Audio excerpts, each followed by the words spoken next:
Maglalabas na ng warrant of arrest laban sa kanya. Makukulong na si Governor Dante. Judge! Judge! Pinasok tayo! Halika na! Tara mo! Wanda, si Atty. Abra baka mapahamak. Kaya na niya yung sarili niya. Hindi talaga titigil niyang rodante yan hanggat hindi niya ako napapatay. Laya ka na. Salamat. Dalhin mo tong laptop na to kay Rodante. Sabihin mo sa kanya lahat ng kailangan niya para babagsakin si Judge. Nandyan. Meron ako itatalaga na isang taong pinagkakautangan namin ng aming buhay ng aking anak. Attorney Abraham Espil. Siya na ang aking special consultant. Ituturo ko sa iyo lahat ng mga kailangan mong malaman. Ano po yung kapalit, Judge? Your allegiance. Kamusta yung background check dun sa 3 babae sa loob? Negative, attorney. Alam mo, duda ako dun kay Cherry eh. Sa lahat ng empleyadong babae na nakausap ko, siya lang nabanggit sa pangalan ni Rudy. Kagabi may nababanggit kang pangalan. Rudy. Kailangan natin isikreto to habang naghahanda tayo sa pag-alis namin ni Fatma. Kailangan kong mamulat sa lahat ng katotohanan tungkol kay Dan at kay Miguel. Mas madali kong magagawa yan kung hindi nila alam na nakakakita na ako.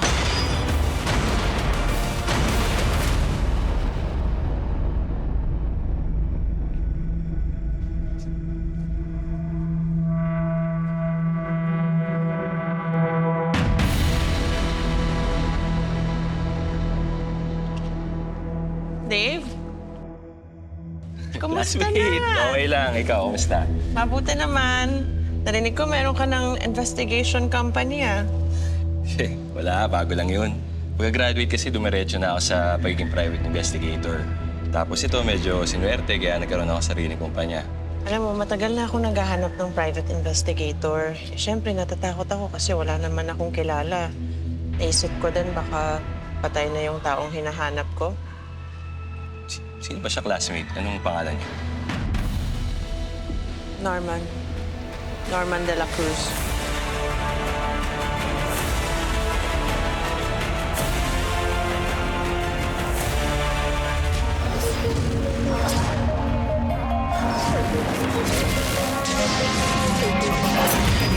Papahirapan ng mga makapangyarihan lalo pag nasa baba kanila parang alam lang na madali na tapakan hihilahin kanila hanggang mawala ng pag-asa at makakapitan ganda na ba ang kapalaran ng bawat isa ako ay maninibigan para sa lahat kahit tayo na hindi siya ay mailap hindi mo pipigilan hindi tigilan kailangan ko pa rin ang pagmamahal hindi ko isusuko kahit na malabo pa hindi ko isusuko papanurin ang mga aking paglalaban kita hanggang sa huli.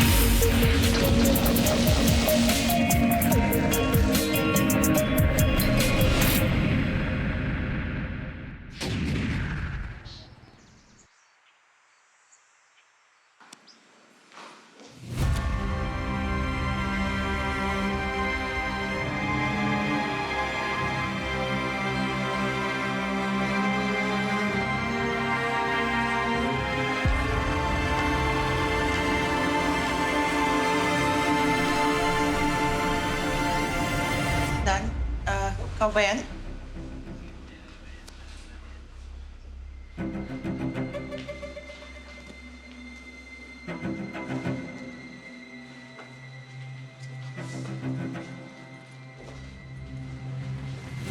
Narinig ko may sakit ka raw.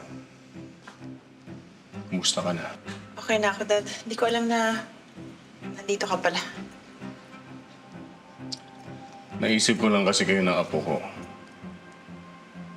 Kumusta na nga pala si Fatima? She's okay. Si Rachel muna ang naghahatid sundo sa school.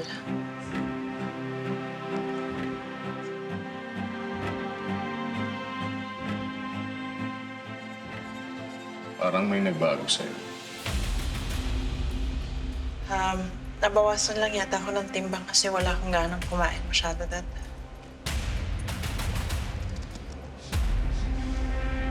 Eh, punta na muna ako sa law firm.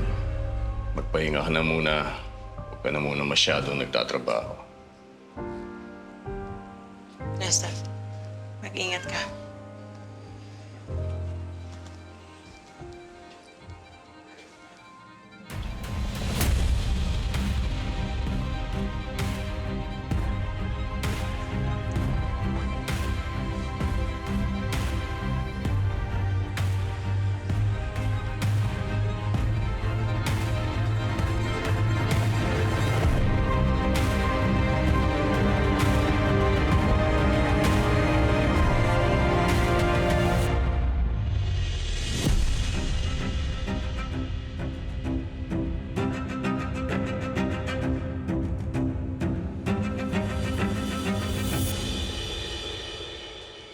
Sabi sa'yo eh, tama yung hinala ko nung nakita ko. Ano ginagawa mo? Wala. Ano yun? Dami kong sinasabi dito eh.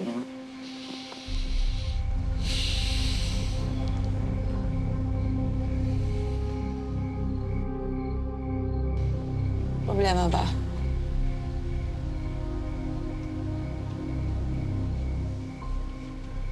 Si Cherry, si Strawberry. Siya yung naglaglag kay Rudy?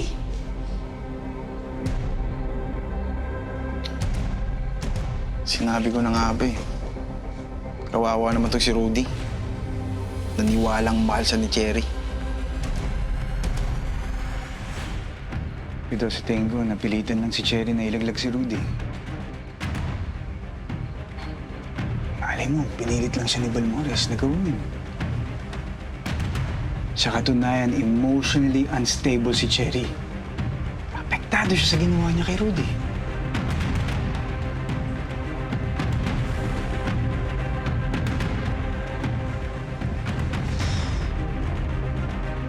So anong plano? Ayoko nang iasa sa kung kanino man ang paghahanap ng hustisya.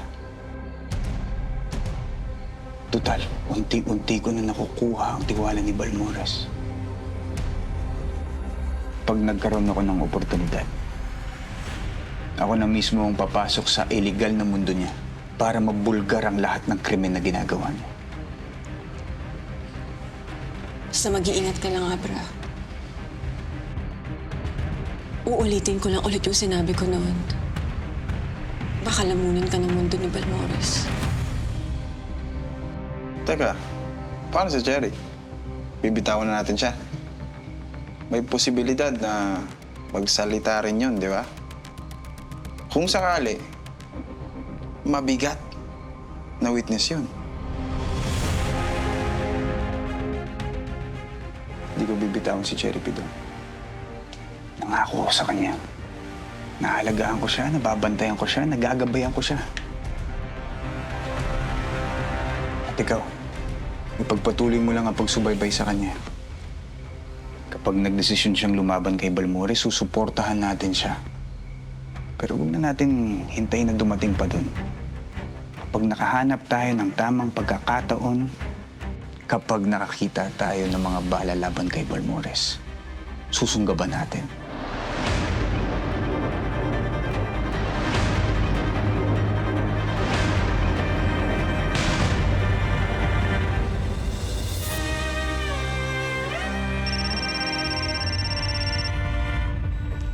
Dave? Hello, Mercy. Ayun, inform lang kita. Meron akong isang tao na hinihintay ko yung report galing sa kanya. Meron daw silang natisod na pangalan Norman de la Cruz. Pero hindi dito sa Rosario eh. Doon sa kabilang probinsya sa San Bartolome. Ayun, sabi sa akin ng tao ko, pinalungkat daw niya yung mga lumang files doon sa mga presinto doon sa kontak niyang polis. May nakita daw silang Norman de la Cruz na nahuli dahil sa illegal possession of firearms mga 6 years ago.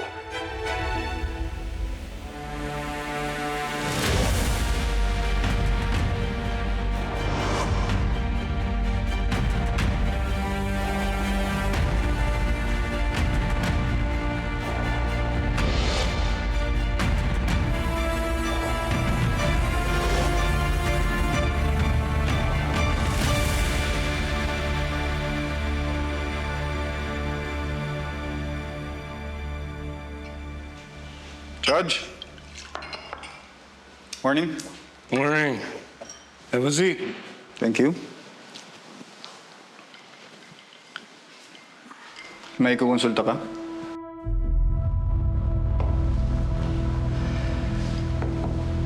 It's about Mercy. What about Mercy?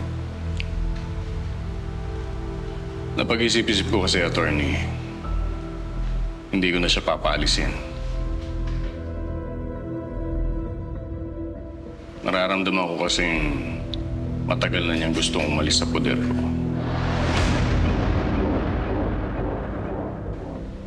Pero hindi ko papayagan na gawin niya yun. You know why? Dahil doon sa naranasan ko kay Governor Rodante, I've come to realize wala ibang pwedeng magprotekta sa mga negosyo ko kung hindi si Mercy lang.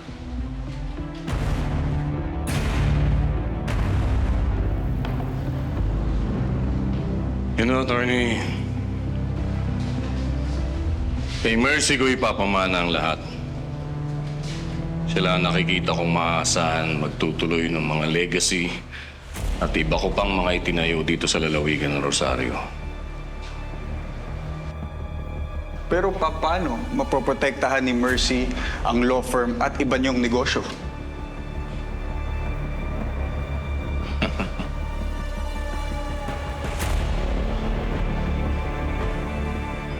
Madali lang yan, attorney. Lalong-lalo na kapag siya na ang gobernadora ng lalawigang ito. At ikaw, attorney, ikaw ang tutulong sa kanya para maabot niya yun.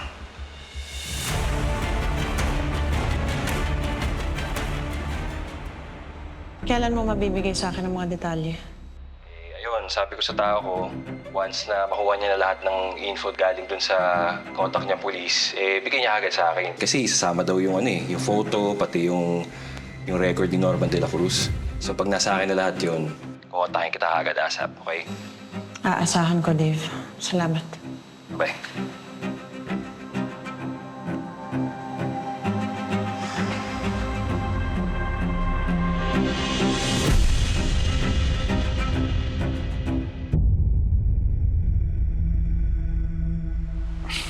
Judge, hindi ba dapat kay Attorney Miguel to? Siya ang asawa ni Mercy.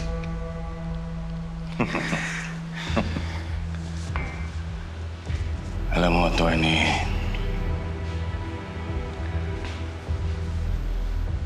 marunong akong tumanaw ng utang na loob. At hindi ko nakakalimutan yon. Iniligtas mo ang buhay ko. Iniligtas mo ang buhay ni Mercy. Hindi ko makakalimutan yon habang nabubuhay ako. Hindi biro yun, attorney. Isang bagay na hindi nagawa at kailanman na hindi magagawa ni Miguel para sa amin.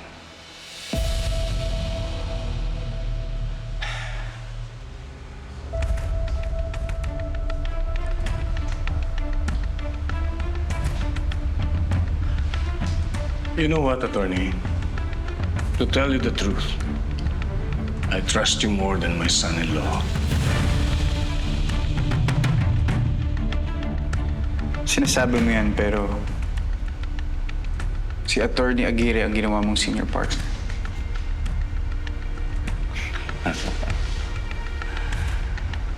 Plain and simple. I want him to prove himself to me. Not just to me, to Fatima and Mercy as well. You know, attorney, I still consider Miguel as family. I still value lahat ng mga ginawa niya para sa law firm, para sa pangalan ko.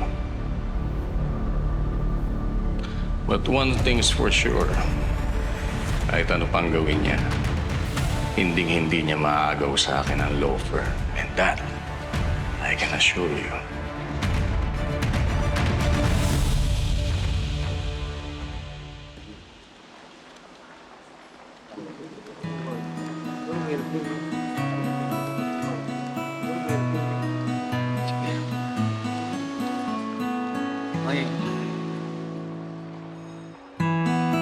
Hi, Bea. Bea, Sabi tayo uwi mamaya. Huli yung araw niya. Uy, ano ba? Papayas, be. Sino na to? Sana nga lang kayo dyan.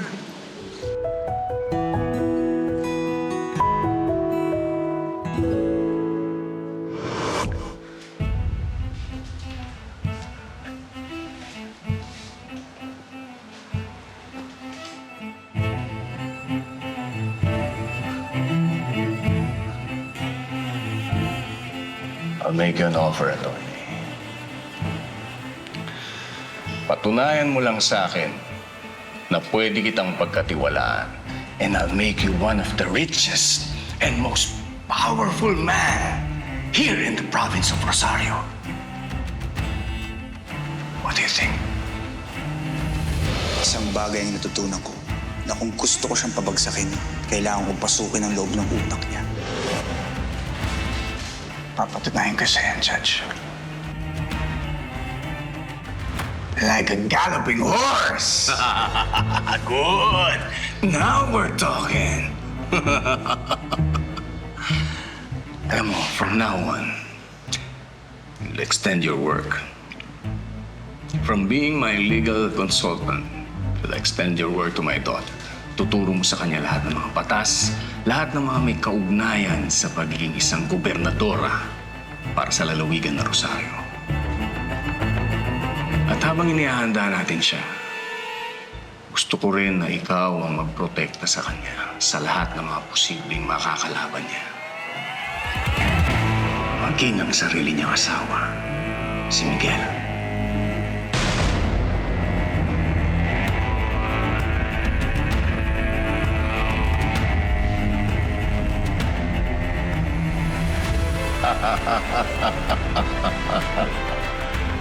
Cheers.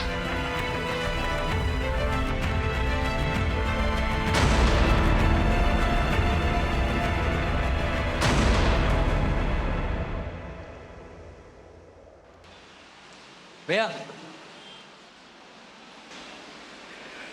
nabasa ko yung first article mo sa Plaridel, yung tungkol sa fatherhood and yung importance ng role ng father sa family.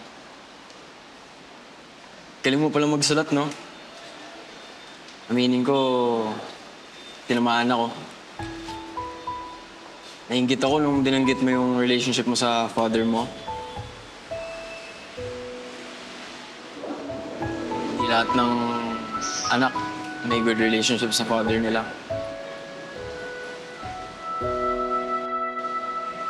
Kaya maswerte ka. Anyway, yun lang naman yung gusto kong sabihin. Again, congrats dun sa meaningful article mo. Tom!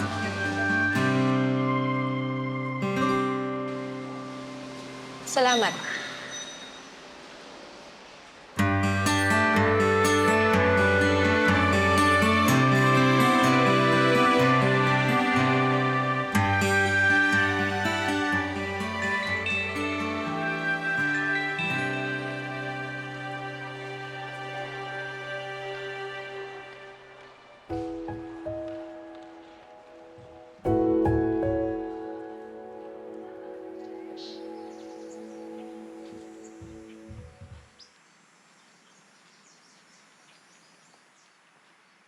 Ate Jane!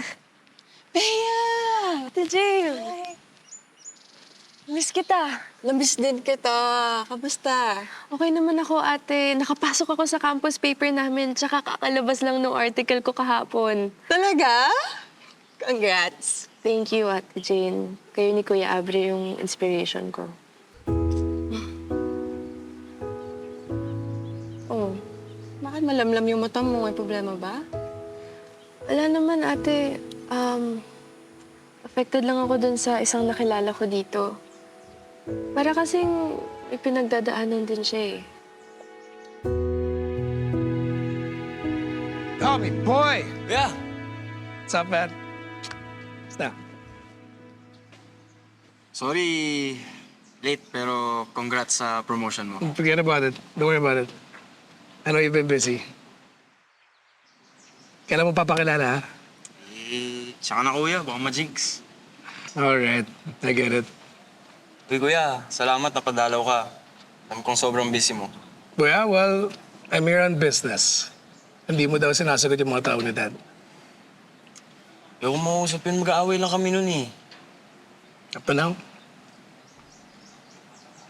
Dahil pa rin ba dun sa iniwan ni Dad yung mom mo para sa ibang babae? Come on, man. Eh, yun din yung ginawa niya sa mom ko eh. He left her to be with another woman. Ano ba yan? Kakilala ba yan o kaibigan mo na? Hindi ko siya kaibigan, pero kakilala ko siya. So, parang ganun. Ba't ka affected kung kakilala mo lang?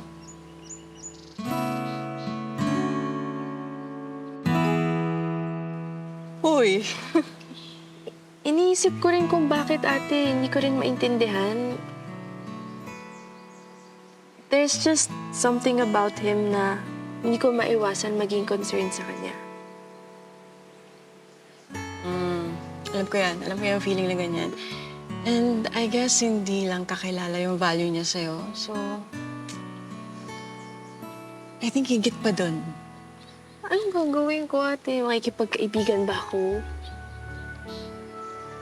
Wala namang masama nun eh. At kung may pinagdadaanan yung tao, mas makakatulong ka sa kanya. Okay, ate. Pag-iisipan ko. You gotta move on, dude. We get it, di ba? Dad has his weaknesses. Oh. Alam na natin yun eh. So what? Does he love us? Oh, di ba? Pinapakita naman niya. Kitang-kita how much he cares about our futures. We talked about this. Di ba? The three of us agreed. You and I agreed. The three of us must stick together. Di ba? We fight together. Kuya, isang sana yung hiling ko sa'yo. What's up? Huwag mong tutularan yung ginawa ni Dad. Sana huwag mo ipagpapalit si Ate Mercy sa ibang babae. Yeah, man.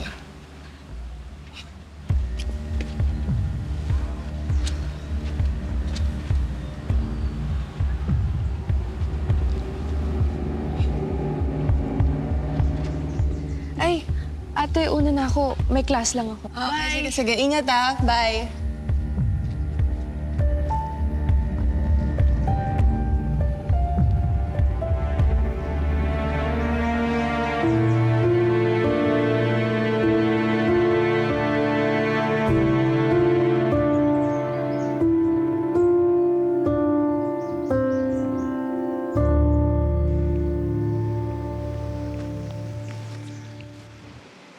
Jen!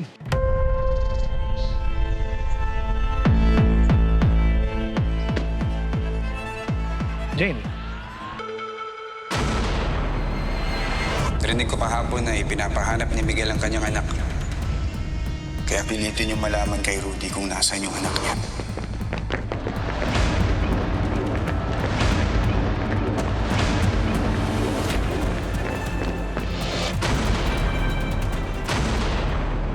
Jane? Miguel! Anong ginagawa mo dito? Anong ginagawa mo dito?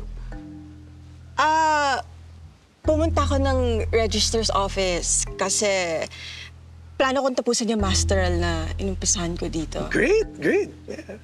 Okay yun. Lalong mahahasa yung pagsusulat. Ikaw, anong ginagawa mo dito? Don't tell me sinusundan mo ako. Kailangan ko ba ng dahilan para lang sundan ka?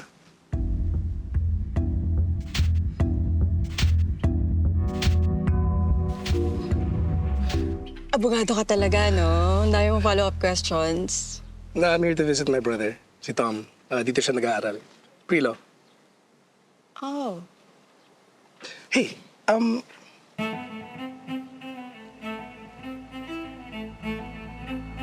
you wanna have dinner with me sometime?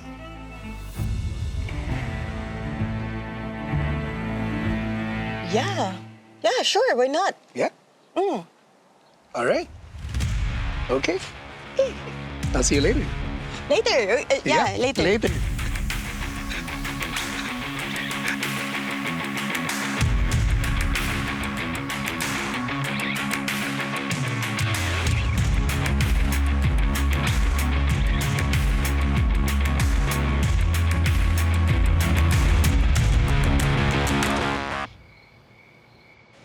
Oh, siguraduhin mo na sakto yung pera, ha? Bukas, ha? Sa park. 11 a.m. Okay. Bye-bye.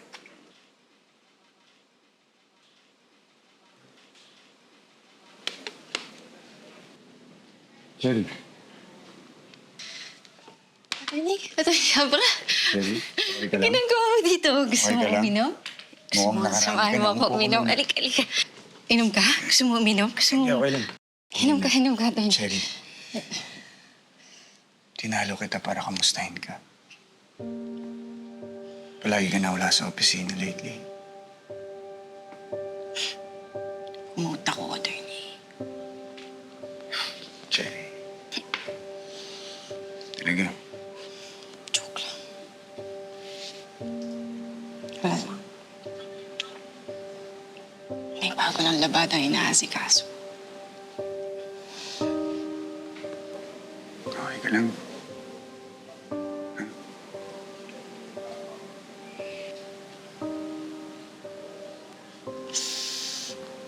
Ewan ba, Attorney?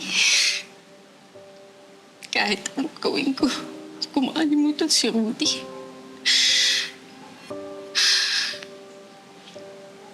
Gusto mong samahan kita sa psychiatrist.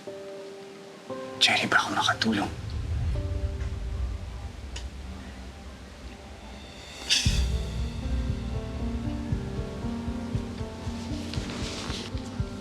Gusto ko lang magpahinga, Attorney. Napagod na ako. Sige. Pahinga ka muna.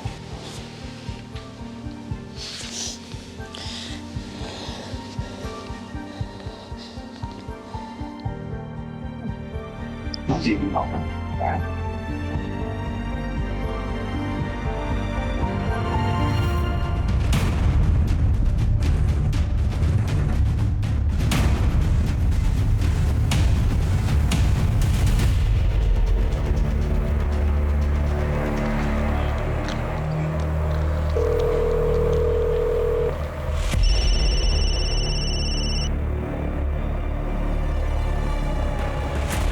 Hello, Mercy.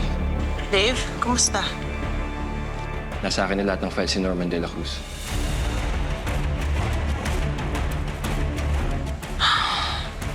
Salamat.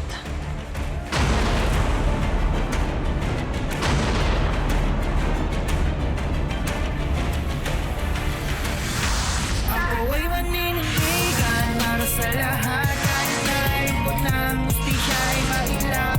Di mo titigilan, di titigilan. Kapag bumaliktad si Cherry at si Tatalino, malaki ang posibilidad na hindi lang si Balmores ang makukulong. Nakulong si Norman sa Provincial Jeep. Nakalaya si Norman year 2020. Simula noon, wala na akong info yung tao ko tungkol kay Norman de la Cruz. Sino ka ba talaga, Attorney? Parang nakakalata na sa akin si Mercy. Pwede ba yun? Parang may alam siya sa akin. Ulit, delikado yan. Eh, paano kung nabisto ka niya? Hindi kaya magsumbong yun sa tatay niya? Paano yun? Wala na ba talaga akong buwang sa puso mo, ha? Gusto mo akong iwan, ganon, ha? Mercy, hindi mo na makikita yung lalaking yun. Pinapatay ko na siya! Hello, Cherry? Kumusta? Cherry? Tol, tara na si Cherry!